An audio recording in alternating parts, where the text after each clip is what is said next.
A genre that never fails to interest me is dramedy. When I watch a dramedy, I either end up hating it or loving it. There's rarely an in-between.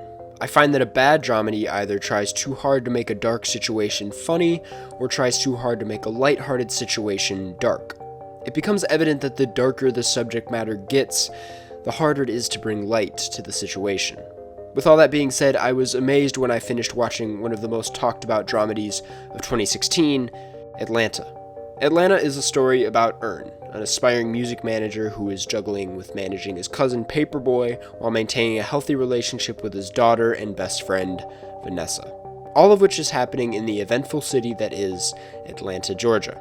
The story addresses themes of living in poverty, racism, certain aspects of sexism, gang violence, and a lot of heavy subject matter in general. So why, and more importantly, how, does Donald Glover add comedy into the mix? Well, it's worth looking first and foremost at the title of the series, Atlanta. Atlanta holds a good amount of significance, being that it's the title of the entire series. The show couldn't have been what it is in any way without Atlanta. I would argue it's Donald's way of utilizing community, more specifically the Atlanta community, that gives the show a sense of humor. Let's take one of my personal favorite scenes, the prison scene. In this scene, Ern is sitting in jail amongst a group of other criminals. One prisoner is talking to his girlfriend, who happens to be transgender and is mocked by the other inmates for being gay.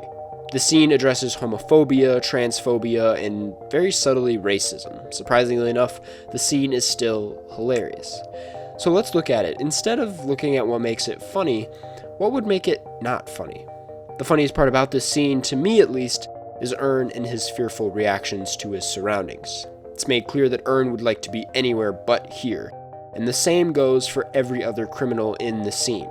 The boyfriend is terrified for his life and doubtful as to who exactly he was in a relationship with, and the others who are making fun of him aren't necessarily threatening, they're just laughing and basically bullying him, which takes out any sense of logic or argument coming from their side of the situation. So when all is added together, nobody in this situation is entirely serious, but more importantly, nobody is necessarily doing the right thing. This isn't to say adding humor requires a bunch of characters who don't know how to adapt to a situation. It's saying when a bunch of different people are put into the same scenario, the potential for comedy is almost always possible. This is why shows like Arrested Development succeeded in the same way. You have a huge dysfunctional family all stuck in the same tragic situation, but they all approach it in their own unique yet equally idiotic ways. Now, the thing about Arrested Development is it doesn't hold nearly the same amount of dramatic quality as Atlanta does. Atlanta is sad. It makes you question why you were even laughing in the first place over a homophobic situation that happened in a predominantly black jail. There are political statements being made left and right in this series. This idea of political statements, or social commentary, leads me into answering why exactly Donald chooses to make this story a dramedy. One could argue Donald's experience as a stand-up comedian mixed with his own identity and background can explain why it's a dramedy, but my question is, why this story? Atlanta works a lot like Get Out and Master of None. It approaches social commentary not head-on but through story.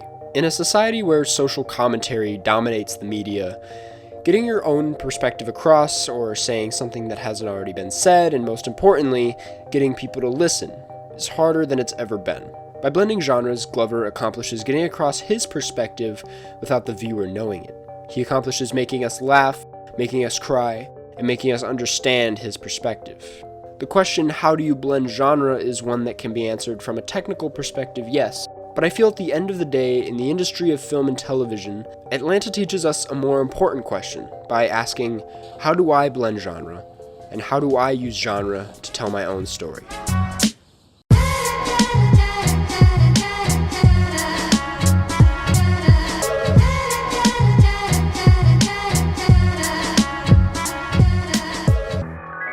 Hey everyone, thank you so much for watching.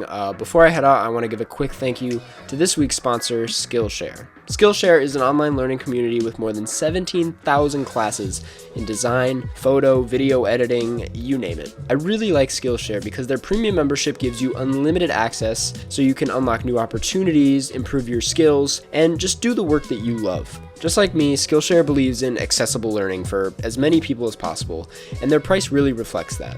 For only $10 a month, you get unlimited access. That makes it one of the best deals you can get for online education on the entire internet. The best part is that because Skillshare is sponsoring this video, the promo link in the description will give the first 200 people 2 months free to try it out, risk-free, all the good stuff. I've been wanting to learn how to make better webcam videos so that I can live stream eventually, and they have a class on that taught me basically everything I need to know. I mean, it was super beneficial. So with that, I definitely think you should check this out because I mean, this is quite the deal. Again, thank you guys so much for watching. I hope you guys liked the video. Don't forget to subscribe, and I'll see you guys in the next one.